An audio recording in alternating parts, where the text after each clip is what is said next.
Hello guys, welcome back to the channel. In the last video, we started with the engine teardown by removing the intake manifold, both the cylinder heads, and we got to those lifters, and we saw that the lifters was the main issue that caused the noise. As we can see, they were worn out pretty bad. So as you guys just saw, we removed the heads, we got to the lifters, and now it's time for the next step. So in this video, I am gonna show you guys everything that I need to do after taking the head off to get to the cam. I need to remove the radiator, the fans, the whole complete belt drive in the front, everything to get to the cam and the oil pump. So it's gonna be a journey and I'm gonna take you guys along with it. As you guys might notice, I am working in my driveway here at the house and in the nature, and you might also notice there is a very loud sound in the background, which might sound like an alarm. That is the cicadas or cicadias or whatever you want to call it. That comes around apparently only every 100 years or so. Apparently it's the same species of cicadas. You get one that's annually, that comes out every year, and then you get a different one that comes every 13 years and one that comes out every 17 years. Apparently, and now it kind of lined up with the one that's 13 and 17 years come together in 1 year. So here in South Carolina, they are plenty, and people actually call 911 asking about these alarms and all the things that's going off, but it's just a box. I think they should last for another month or so, couple of weeks, I'm not too sure, but just to let you guys know about the sound in the background. But with that being said, we are gonna get to the video and start tearing this whole front end apart. Not the outside, the inside of course, so let's get to it. Okay, so first thing I'm gonna do is to remove this fan. In order to remove this fan, I'm gonna loosen this pipe over here for the radiator. It is already loosened here from the thermostat, but it's connected here all along. So I'm just gonna take it off over here so it comes out with the fan. So once you take the fan out, this whole thing will come out and it will stay together. So first I'm gonna disconnect the two fans with these two switches that I'm gonna disconnect. There's one fan out. This is tight, you can barely get two fingers in there. So I just want to show you guys these clips for the fans. This little tab, the only thing you see sticking out is that pin. So you want to push it to the left, basically this way, away from the clip, and then you can squeeze it and pull it out. So this one I pushed away from the clip, and now I should be able to press it and get it out. There it is. Okay, to loosen this fan shroud, there is a 10mm bolt over here and a 10mm bolt on the other side. So just follow it and make sure the shroud is loose. There are a couple of pipes that is on clips that's connected to the shroud. Just make sure you unclip them before you remove the shroud and fan.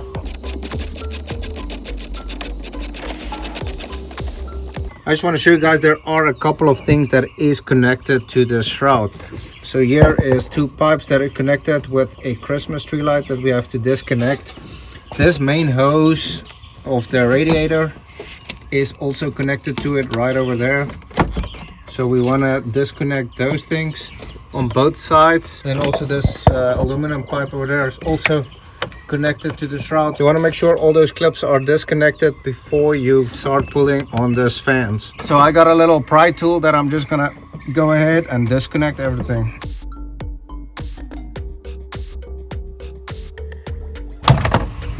Okay, so I got everything disconnected, and I think we should be ready to take this out. Okay, you just gotta give it a little tuck there. Just gotta give it a little tuck. There's these little flaps that kind of just press on those pipes at the bottom, but a little tuck and they come right off. Okay, and I also decided I'm gonna remove this main hose just to free up some space, and so it's easier to see where I need to get to all the bolts. So there's a little clamp over here, and then at the bottom of the radiator there's a clamp over there that I'm gonna loosen up and take out this main water line.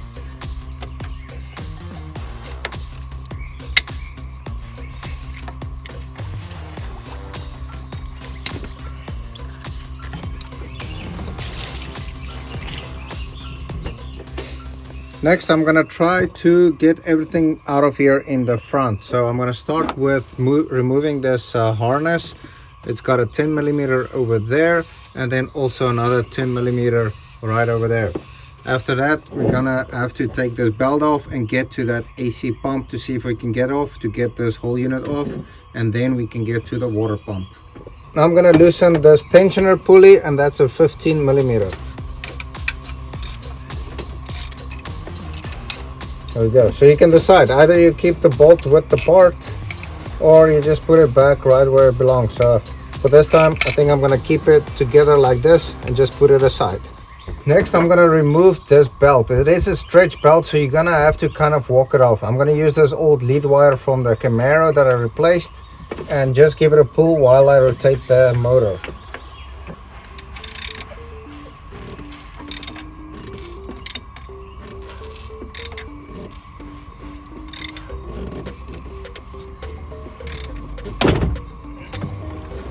There, it's off. Okay, now we are ready to get towards the water pump. However, this AC bracket is still in the way. In order for us to get this out the way, we need to remove the stud that goes through the AC pump and onto that bracket. That is going to be a 5 millimeter, so we're going to take that stud out, and then this bracket should come right out.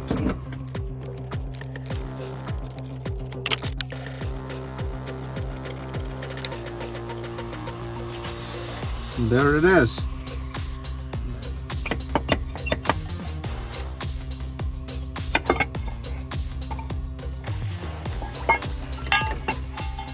Got it off. Now we can take this big water pump off. What I did over here, that is the heater core or the heater lines that goes in. So I marked them with some tape. Green is right and then blue is left, just to make sure I don't get them mixed up. I'm going to try my best to keep them connected over there. So I just have to worry about to get these ones connected at the right spot again.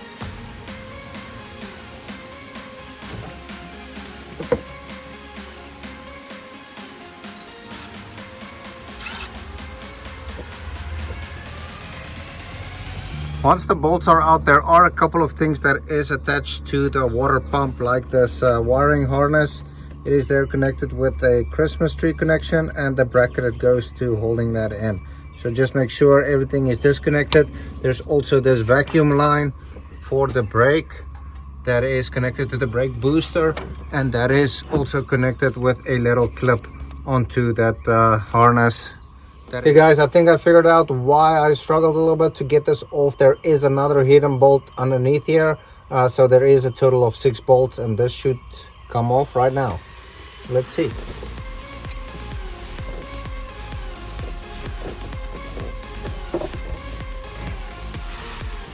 Oh, that's another one. 7 bolts. Keep finding them bolts. Oh, this is the one.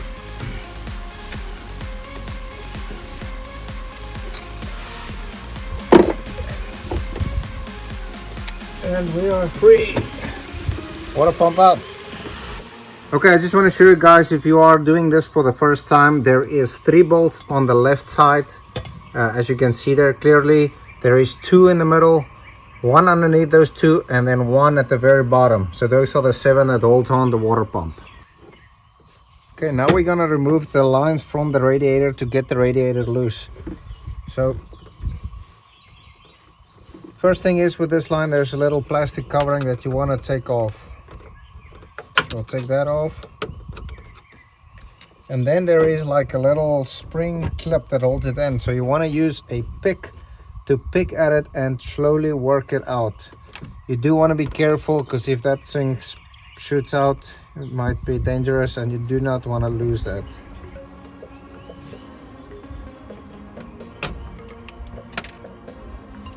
So just like that, you don't want to lose it. Exactly what I did right there. And that is what those little clips look like. Yeah. And then the radiator is held on with 13 millimeter bolts. Initially, I thought I'm just going to be able to remove the radiator without the AC condenser. However, it is connected, and it's pretty tough to remove one without the other one. So I'm going to go ahead, disconnect the AC condenser over here, and also where the AC lines connect, and then just take out everything at one time.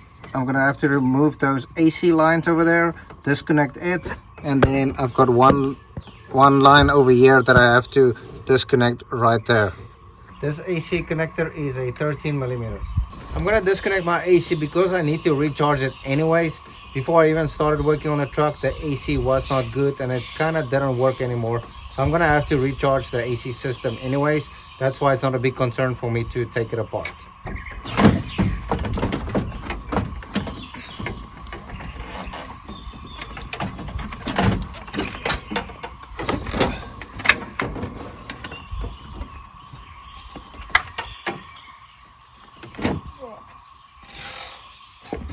Okay, now the whole front end is out, and can keep working towards getting that cam out. I found one of the broken exhaust manifold bolts in that tray, and then also a little spring clip that I lost from that radiator. Okay guys, this is the underside of this crank pulley, and to get that cover off where the cam is, there are two bolts holding it on here at the bottom. So you definitely want to make sure you get those two bolts loose. And then also there is a clip with a red tab over here also that goes into the cam phaser wiring harness and all that. So you definitely want to disconnect that, and then that whole wiring harness would come out with the cover. So disconnect those, unbolt these two, and then we get ready to pull this main crank pulley off.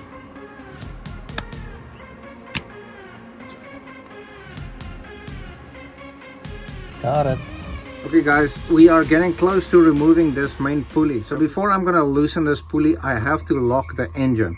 So I got the engine currently on top dead center, and then in order to lock it, I need to remove that starter and put a locking tool in there so the engine don't move when I remove this pulley. So I'm gonna go ahead, remove the starter and get that locking key in, and then we can continue taking this stuff apart. Okay, the starter is right there. So here's your oil pan. The starter is right to the right of it on the passenger side, and it takes two 13 millimeter bolts, and it should come right out.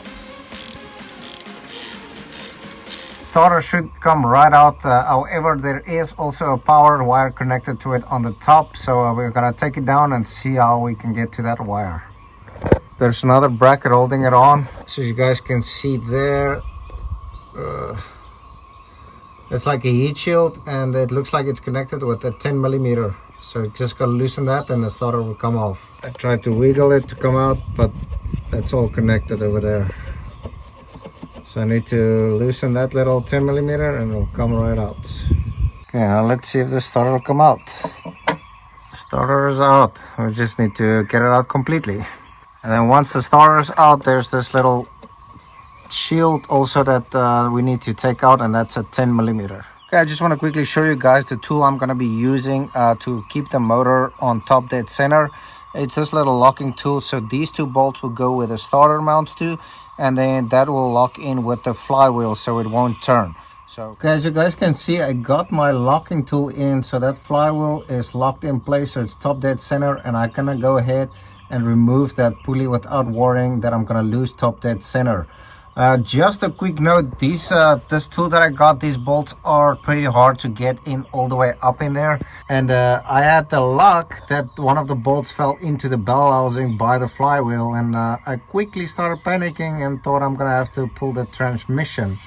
Luckily enough, GM's got like a little plug that you can just remove, and the bolt was right there, so saved me the troubles removing the transmission just to get one bolt out. So thank you, GM, for thinking about that.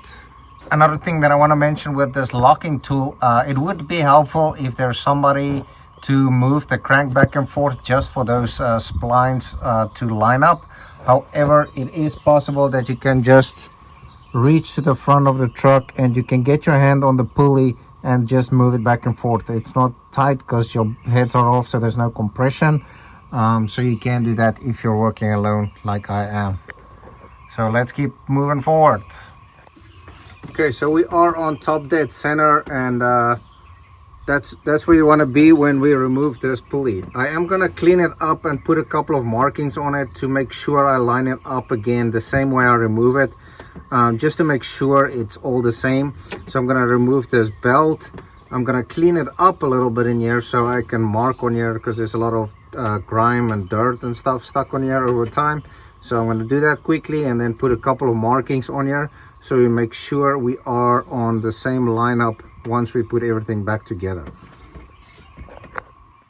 I just want to show you guys I'm using a laser level just for guidance. I'm going to make a couple of markings on that pulley and then reference it back to that cover all the way through, and you guys can see it's on that valley cover, all one line. So that is just for guidance when I put everything back together, that I try my best to get it as close to possible to line everything up the way it came off. So I made some markings. This is optional, you do not have to do this. I'm just doing it for my own peace of mind. I got my locking tool in the flywheel, so this cannot move anymore, and I'm gonna loosen it. I'm gonna first try with the power bar to loosen it, and then I'll try the impact drill to see if we can get it off. It is pretty tight, and then after that, once it's loose, we can pull it out. I would recommend, I forgot before I put in that locking tool, to remove this belt. So I'm going to pull it with the belt on. I'm not sure if it's going to be any issues. However, I am going to also replace that belt. So if that belt gets damaged or anything like that, I will deal with that. So let's start loosening up this big nut and then see if we can get this pulley off.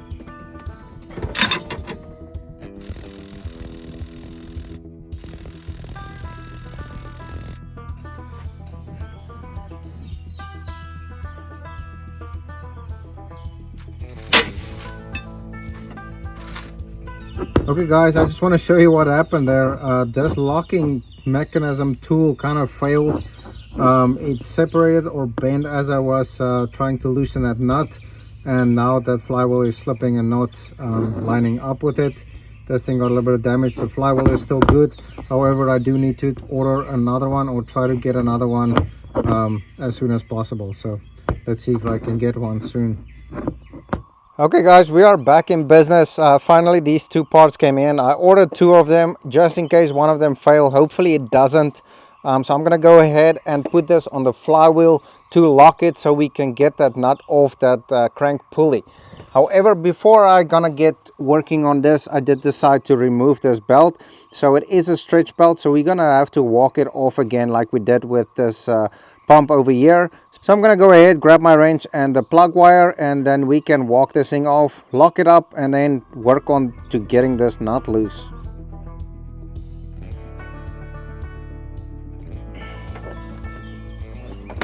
Make sure we're on top dead center again.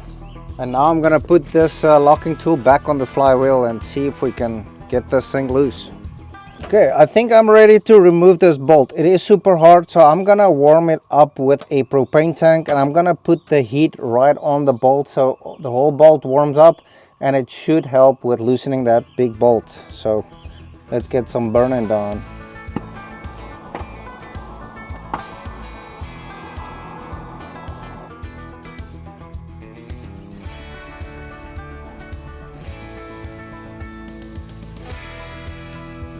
Looks like the heat helped.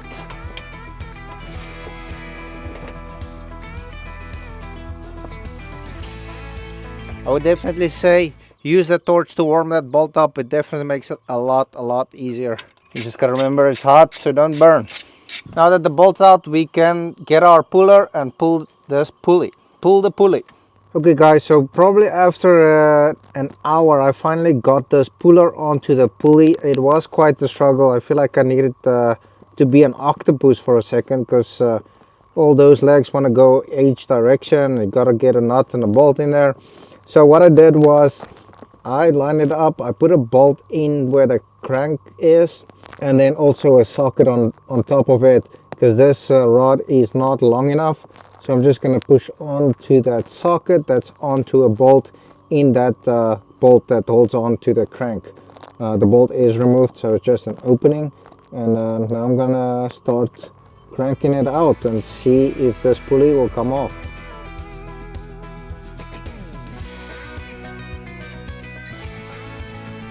Okay guys, so we are close to getting to the cam. Before I'm going to remove this cover, I am going to remove this pump so it's easier to access those bolts. This is held on with a couple of bolts over there, and then also this vacuum line that goes to the brake booster. and then also the wiring harness is on with a couple of clips. So do make sure everything is loose, and then we're gonna undo a couple of bolts and this pump should come right off. This ground wire is a 13 millimeter. It's on pretty tight. To remove this pipe, you just press this red tab down and it'll come right off. And then that bolt is a 13 millimeter.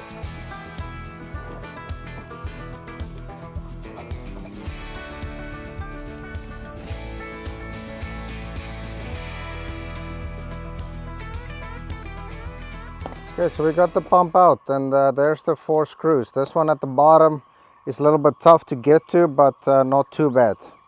So just make sure you got all 4 of them. So when you loosen these bolts, you do want to kind of keep them in a sequence. I believe the ones at the bottom are longer bolts. This wiring harness is held on by a 10 millimeter bolt, and then also here on top by these switches is also a 10 millimeter. So once you remove those 2, this is loose, and we're just going to disconnect this switch and the wiring harness should be disconnected. Then we can go ahead and remove our cover. So that's loose. We need to disconnect here. It's got a pull tab and then squeeze. There's one out. There is a lot of dirt in there. There's 2 and 3. I'm going to use that electronic cleaner and clean out all these plugs just to make sure they are clean. It looks like there is some buildup of dirt and grime, so gonna clean them up and get it back to factory.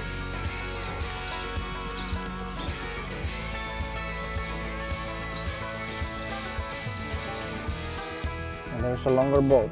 Just want to show you guys, I got a table out here with this little wiring harness, and then also the sequence of the bolts so I don't get them all mixed up and confused.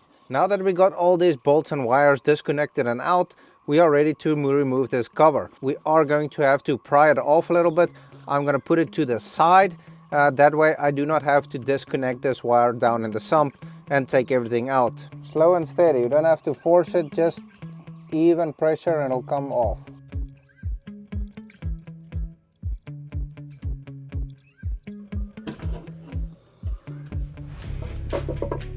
So there is this wire. It is connected there with a little loop. You just can disconnect it so you have a little bit of more flexibility.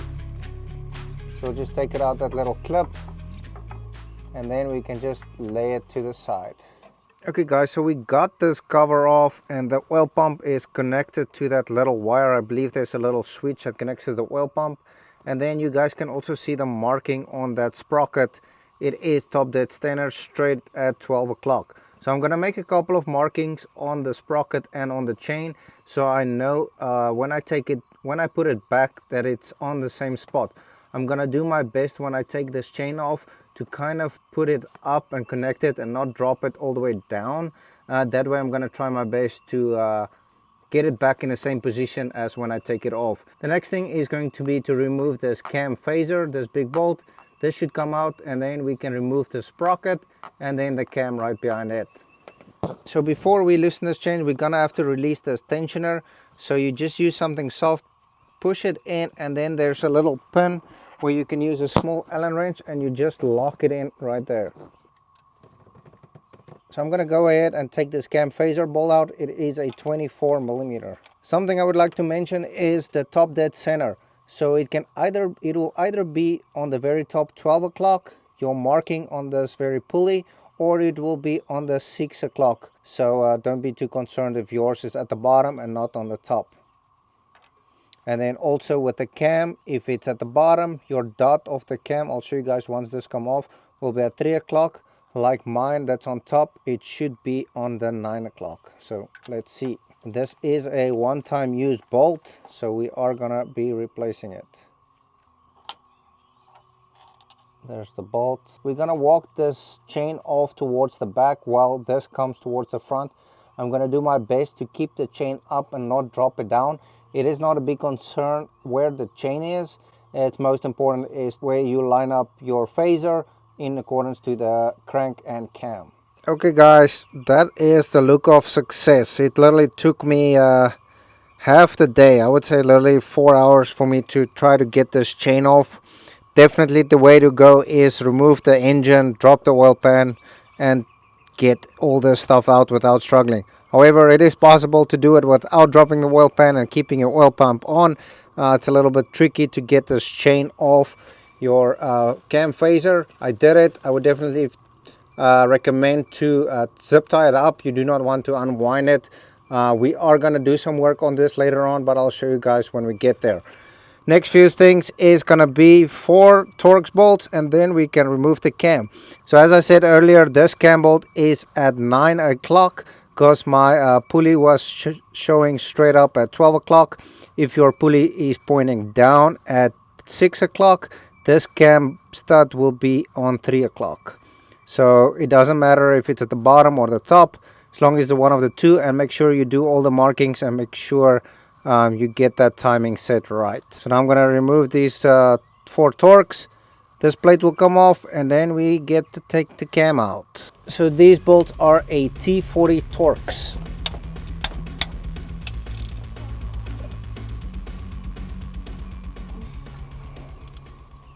So our cam plate will probably replace that seal as well. It's kind of flat, so we'll get a new one. And now that cam is ready to come out. So I'm gonna put in a screwdriver. You can use a bolt or something just to get a little bit of extra leverage.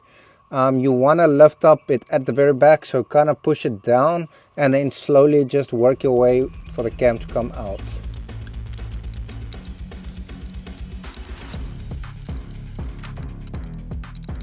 And there it is.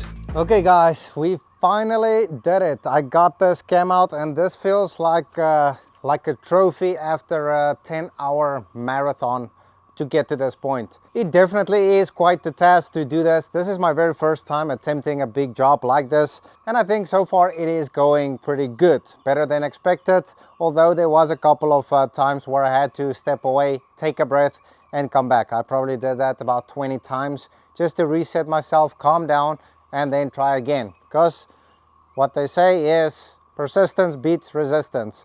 And that's what I did here. There was a lot of things that I struggled with that I'm obviously not showing the camera, because you would see me do nothing for 2 hours at a time, struggling. So yeah, it is quite a task. It is doable. I understand. I appreciate mechanics who do this job.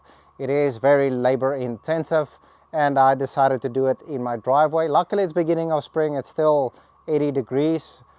Pretty hot, but it's manageable. I did achieve what I set out to do in this video, and that was removing the cam. So for those of you who are following this build, I am actually going to take a quick trip to South Africa, my hometown, to go see some family.